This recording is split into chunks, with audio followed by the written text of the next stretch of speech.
భారతదేశంలో నెంబర్ 1 అవినీతి ప్రభుత్వం అంటే ఆంధ్రప్రదేశ్. ముఖ్యమంత్రిగా పదవి బాధ్యతలు చేపట్టినప్పటి నుంచి జగన్మోహన్ రెడ్డి గారు అంతా ఇంత అవినీతి కాదు, నెంబర్ 1 అవినీతి ప్రభుత్వం అంటే ఆంధ్రప్రదేశ్ అని భారతదేశంలో పేరు తెచ్చుకున్నటువంటి ఏకైక గనుడు జగన్మోహన్ రెడ్డి గారు. మేము ఒకటే అడుగుతున్నాం, జగన్మోహన్ రెడ్డి గారు ముఖ్యమంత్రి గారు దయచేసి దేవాలయాల మీద ఎన్నో దాడులు జరిగిన ఆంధ్ర రాష్ట్రంలో, దేవాలయాలు ఇంటికి మీకు నీకు సరిపోద్ది, దేవాలయాలంటే హిందూ మతం అంటే సరిపోదా, హిందూ మతం అంటే కోపమా?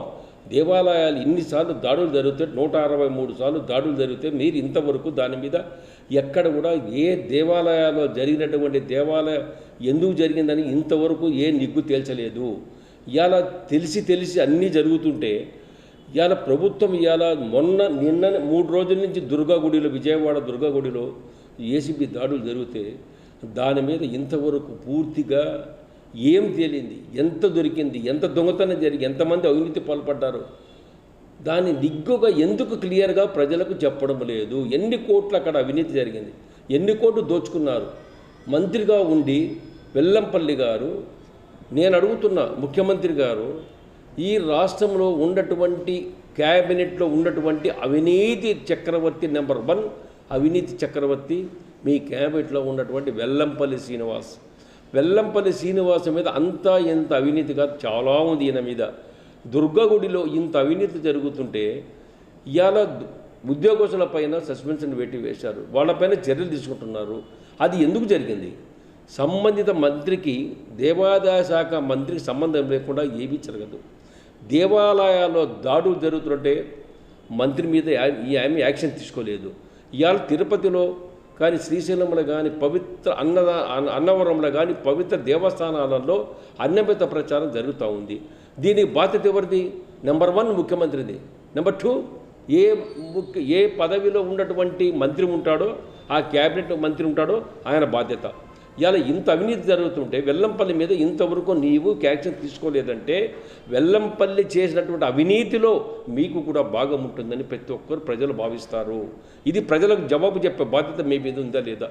ముఖ్యమంత్రి గారు మూడు రోజుల నుంచి ఏసీబీ సోదాలు జరుగుతుంటే ఇంతవరకు ఎంత అమౌంట్ దొరికింది, ఎంత దేవుని సొమ్ము దోచారు, ఇక్కడ ఎంత అవినీతి జరిగింది, అన్నంలో జరిగిందా, లేకుంటే బట్టల్లో జరిగిందా, లేకుంటే ఏదైనా జరిగిందా, దుకాణంలో జరిగిందా, ఇవన్నీ క్లియర్ కట్గా చెప్పే బాధ్యత ఈ ప్రభుత్వానికి ఉందా లేదా?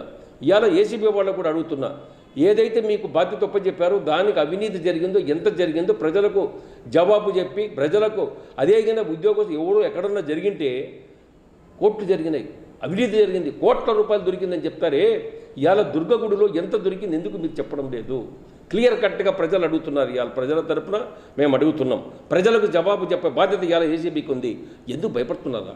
ముఖ్యమంత్రి ఏమన్నా మీ మీద యాక్షన్ తీసుకుంటారా? భయపడుతున్నారా? ఎందుకే ఇంత భయం? ఏసీబీ మీరు రైడ్ చేసినటువంటి మొత్తం ఎందుకు చెప్పలేకుండారు?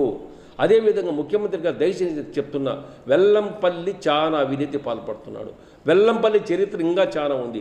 వెల్లంపల్లి చరిత్ర బయటికి తీస్తే ఇదే ఏసీబీ వాళ్ళ కాదు, సిబిఐ ఎంక్వైరీ ఇలా వెల్లంపల్లి మీద ఏపించు, ఎంత కోర్టు దొరుకుతుందో, ఇలా ఆయన ఎంత అవినీతి పరుడో, ఎంత అవినీతి చేస్తున్నాడో 100% బయటపడుతుంది. మేము అడుగుతున్నాం ఇవాళ ప్రభుత్వానికి, ముఖ్యమంత్రి జగన్మోహన్ రెడ్డి గారు దయచేసి ఇవాళ సిబిఐ ఎంక్వైరీ ఇలా వెల్లంపల్లి మీద వేయండి. వెల్లంపల్లి మీద వేసిందంటే మొత్తం చిట్టంతా దొరుకుతుంది, ఎంత అవినీతి జరుగుతుందో. దయచేసి ఇది ప్రజలు ఆంధ్రప్రదేశ్ నష్టం చేయొద్దండి. దేవాదాయ శాఖ అంటే ఒక పవిత్రమైనటువంటి దేవాదాయ శాఖ అపవిత్రమైపోతూ ఉంది. ఆంధ్రప్రదేశ్లో ఉన్న టెంపుల్స్ అని అపవిత్రం చేసే పరిస్థితి కానొస్తుంది ఈ ప్రభుత్వం. తిరుమల తిరుపతి దేవస్థానం అయితే ఇవాళ లడ్డు ఇప్పటికి లడ్డు టేస్ట్ పోయింది. ఎక్కడ పోతుంది ఇదంతా డబ్బంతా? అసలు అర్థం కావడం లేదు. తిరుపతిలో లడ్డుకు క్యూ కట్టి ఆ ప్రసాదం తింటే, పవిత్రమైనటువంటి లడ్డు తింటే సర్వ పాపాలు నాశనం అవుతాయని చెప్పి ప్రతి ఒక్కరు పోతాం తిరుపతికి. లడ్లు ఒకటికి పోతే 10 తెచ్చుకొని 10 మందికి ఇయ్యాలా అని చెప్పేసి ప్రతి ఒక్కరు ఆతృత పోతారు. కానీ ఆ లడ్డు తయారులో కూడా ఇయ్యాల పవిత్రత పోయే పరిస్థితి కానొస్తుంది. మీ ప్రభుత్వం వచ్చిన తర్వాత అన్ని నాశనం, టెంపుల్స్ నాశనం, అపవిత్రం చేస్తున్నారు. దేవుడు భయపడే పరిస్థితి వస్తూ ఉంది. వెంకటేశ్వర స్వామి భయపడుతున్నాడు, ఇవాళ దుర్గమ్మ భయపడతా ఉంది. నా గుడిలో నా సొమ్ము దోచేస్తున్నారే, నన్ను అపవిత్రం చేస్తున్నారు ఈ దుర్మార్గ ప్రభుత్వము, ఈ దుర్మార్గం ప్రభుత్వం చేతిలో చిక్కానే, నా దుర్గగుడిని, నా దుర్గమ్మ నన్నే ఇవాళ మోసం చేసి ప్రభుత్వాన్ని మరి ఏ విధంగా ఎవరు శిక్షించాలా? దేవుళ్ళకే భయపడబడినటువంటి ఈ ప్రభుత్వం సిగ్గు శర్మం ఉండాలా?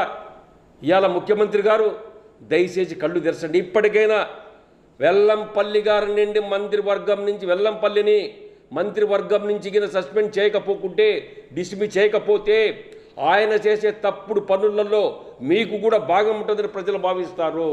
దీనిపైన ఇమీడియట్ యాక్షన్ కావాలా?